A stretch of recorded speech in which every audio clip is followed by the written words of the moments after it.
Commercial leases are getting shorter. Hear why. Stay tuned for this morning's minutes.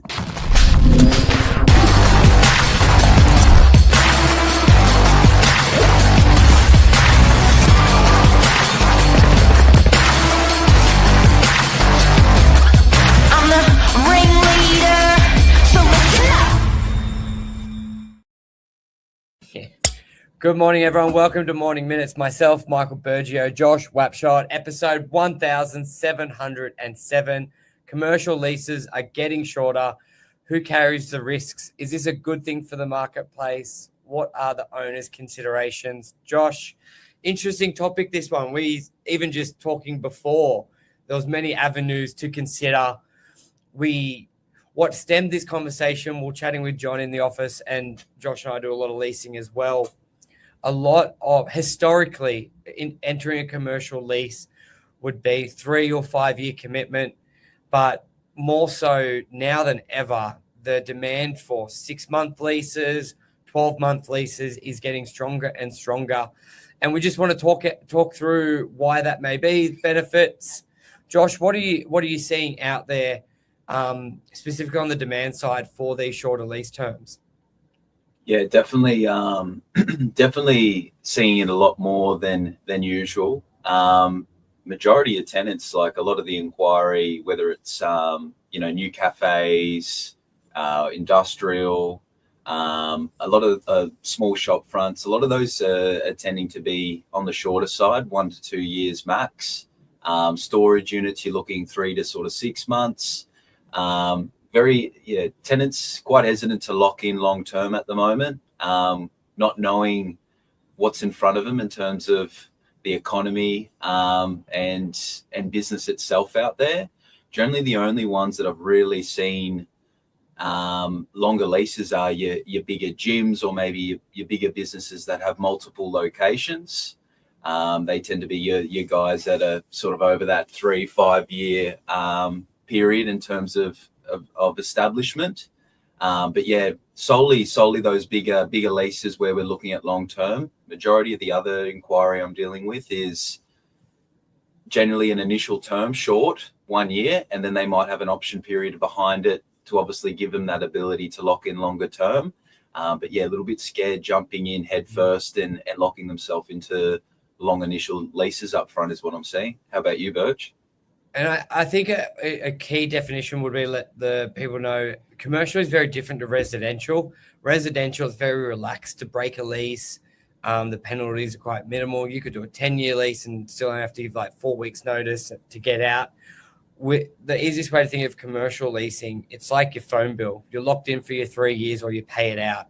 Regardless if you use it, lose it, you're locked in. So the get out clauses are not as friendly as in the residential market. So you can definitely see where, especially when why the tenants are concerned about taking on that commitment, because if you take on a 3-year lease at $100,000 a year rent, you've effectively got a debt now of $300,000.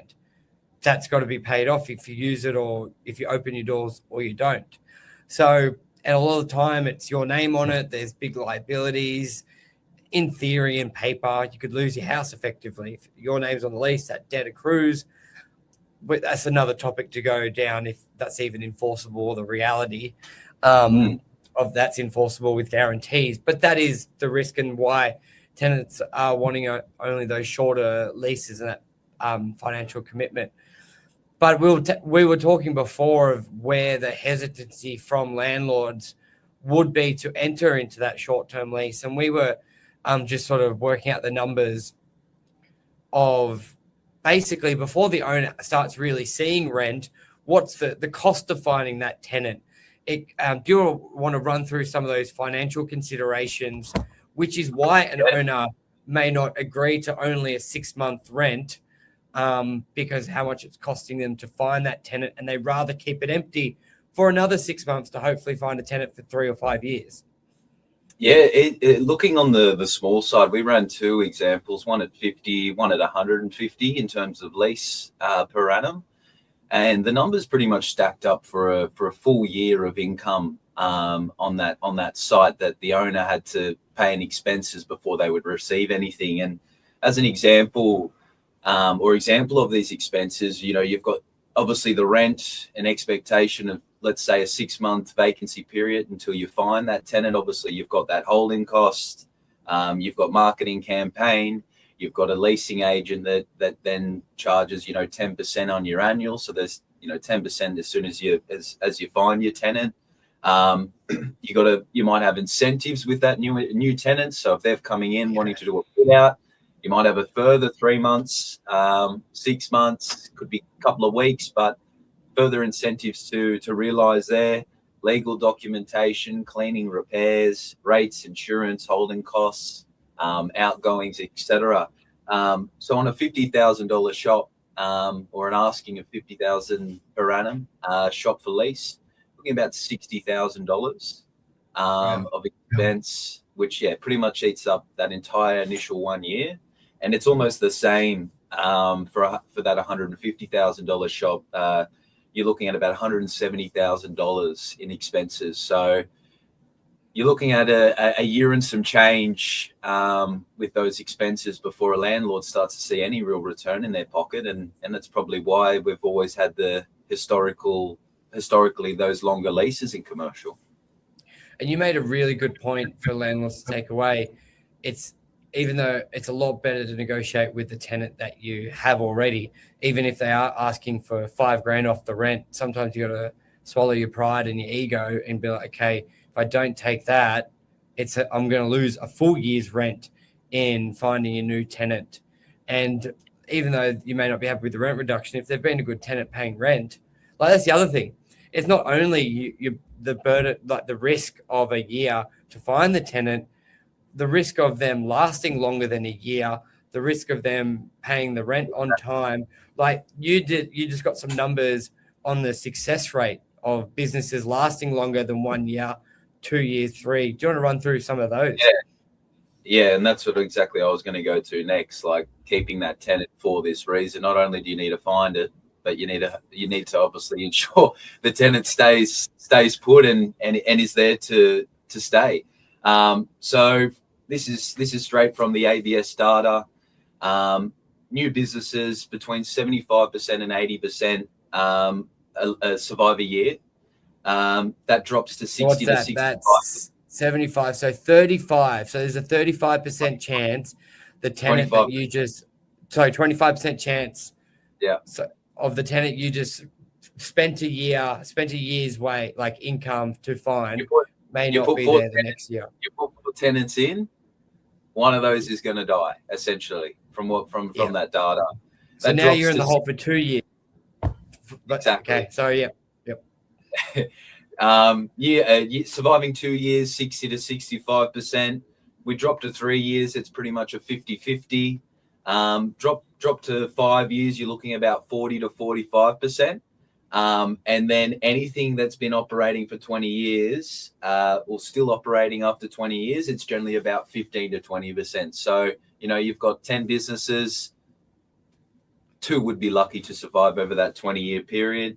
More importantly, like majority of those leases we talked about historically, 3 to 5 years, you've got 10 leases, 5 of the businesses still existed after that point. So yeah, I mean, that's huge. I think really important data there. And for the year of 24 to 25, we had about 437 new businesses commence and 370 leave the industry. So yeah, big numbers, and it's you understand. Wait, again, so 429,000 or 429?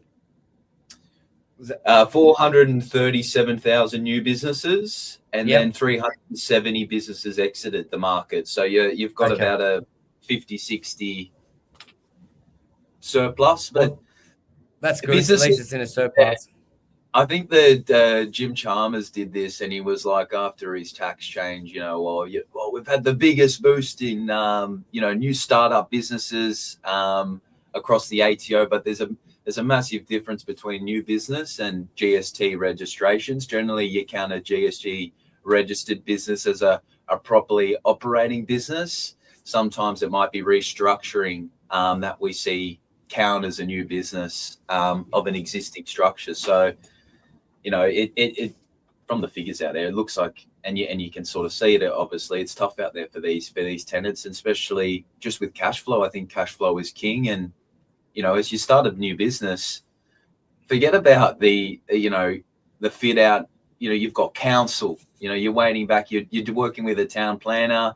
You might have already signed a lease. You're waiting to hear back for a simple change of use. You're looking anywhere 60 to 90 days, more holding costs, fit out. Obviously you're not going to immediately turn a profit. Entering a new marketplace, you need to establish a clientele. So it's a real roll of the dice out there, and I definitely take my hat off to guys out there and girls giving it a red hot crack, because it's not an easy job to do, that's for sure. Yeah, and I think that sort of data highlights, if an owner's had a tenant in there for many years, they're the golden business. And yes, you would love your income to keep going, but you don't want to lose a business that's been operating longer than 3 years. Like they're the rare ones. So as much as you want to be sometimes the tough, well, no, I want to be the tough landlord, but you want your income to be going up. And like just hearing those numbers, especially if you've got a business that's been there post 5 years, a mature business tenant, I think it's worth every penny to renegotiate. Obviously, there's ways that you can sort of work around that, whether you bring your base rent back, you give them a bit of a rent-free period, but you sign up a longer lease again, and after your rent reviews year on year, you might make up for that little bit of lost income. But as we've just done the numbers there, you go and find a new tenant, you don't work with these guys, well, you're up for a year and change rent. And that's if they survive. What I mean? And then the next one you get could be one of the 4 that don't survive. So you're going through it, and I get the owner side of it. Like we've talking about land tax, and I just keep looking at, like, say 24 Carter Road. Now that property 10 years ago, the land tax was $5,000 a year, $8,000 a year, and now it's 27 plus council. The income of the property is the income is $60,000 a year, and outgoings are $30,000 a year. So in the last 15 years, the ratio of income to outgoings, let's say it was 10% of outgoings, now it's 50% of outgoings. So you can understand why when that owner does get that business that does survive, they're trying to get that rent up, because they're looking at it going, yes, I want my income to go up 50%. It's not because I'm being greedy. I'm somehow own this property for another 10 years and I'm getting 50% less in my pocket. How does that work? I need the rent to go up. And then the vice versa, and the same on the tenant side. So that's a massive point, though, because not too many people are thinking like that. Generally you think, oh, the owner, mate, you own it. You're in the better position. Yeah, you know what I mean. And that's a perfect example, that land tax and eating into in an income. I mean, at the end of the day, as an investment, you purchase property for a return, and you're almost better off when you hear those sorts of scenarios, just putting it in the bank and letting interest tick over in these environments, rather than rolling the dice and finding tenants, holding costs, and then by the time you've got a tenant, if it stays or not, and then your outgoings are increasing year on year. I mean, I don't think many people think of the sad side of the landlord, but the land tax change has been massive, and it probably gives a bit of perspective as to, asking rents are where they are, because that's where they need to be. Well, that's the thing, the increase, and I'm going through it with a lot of rent, and this is what's stemming the rent negotiations. The landlord's going, my outgoings have doubled. I want that increase passed on to the tenancy. And I'm saying to a lot of these owners going, I understand when we'll get charging $300 a square meter, only $50 of that was outgoings. Now you're still wanting your $250 a square meter, but your outgoings are $150. So you're wanting $400 a square meter. That's just not the marketplace at the moment. So you can see where that stems from, and where this is bad. And not to get on more rants, I think we have good rants. We do on the rent freeze. The dangerous thing of this balance falling out of whack with the economy geared towards property is when it's not desirable for investors, that stops people buying property, renovating property, using lawyers, getting cleaners, and that construction arm. That all stops when this ratio of it being viable to buy commercial property. And I think the biggest thing of like the budget proposal, what was the scariest, and I didn't think it was the negative gearing, it was the 50% tax on small businesses. Because who in their right mind is going to start up a business when you go through those failure rates? And there's other data you had as well, which was 80% of small businesses are seeking financial assistance to just keep the doors open. When we think, why should a small business take on debt? To grow, not to survive. Because if you're not going to do anything different, you're going to be in a worse position in 12 to 24 months because you're just paying off your debts. So when that falls out of whack, then our sort of economy crumbles. Yeah, I think that was a massive one. 20% borrowing finance last year to grow. The rest was just managing cash flow or to keep the business alive. So you sort of get you get lost in the everyday. And when you take these figures in, it's shocking, isn't it? You know, we just went back before the podcast. We're thinking, what, 20% borrowed to grow? Crazy out there. But yeah, like I said, got to take your hats off to those people out there going and giving it a red hot crack. Yeah, and I think the message, landlords out, I think tenants, you need to understand the owner side as well, the cost of finding it, and you can sort of lean towards why they will keep it empty that little bit longer to hopefully find that golden egg of that business who is established. But also owners, you need to understand the economy dynamics are shifting, the confidence is shifting, and sometimes it's got to be a little bit more flexible. So yeah, I think working together and finding a common ground is probably the way to go in the current environment. Because if at the end of the day, if the tenant wins, the landlord wins, everybody wins. They're only going to pay rent if they have money. And sometimes, as much as the owner doesn't want to think of themselves as like a business partner to the tenant, but sometimes giving them that extra flexibility at the beginning, maybe the difference of them surviving to year 2 to year 10 and that business giving it a go. And I know for an owner, that can be the hardest thing to think of when you're like, you've just paid your mortgage for a year, your last tenant left the property trashed and it cost you more. You're thinking, for fuck's sake, who's giving me the go? My land tax doubled. No, I need to get this back. So it's almost trying not to. It's almost like a relationship. You go out of the bad one and then you get in a new one. You take on some of the memories of the old one.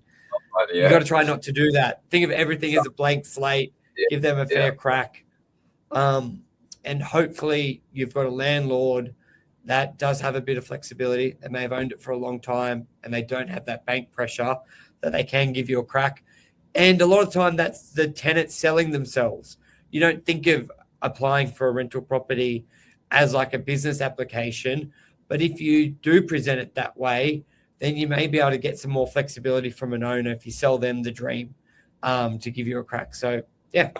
Anyway, also, I think that's it's an interesting topic, but I think we smashed through the numbers there. Quite enlightening, or well, not enlightening, eye-opening, I guess. But thanks, guys. Thanks, Thank you, everyone. Cheers. See ya. Bye.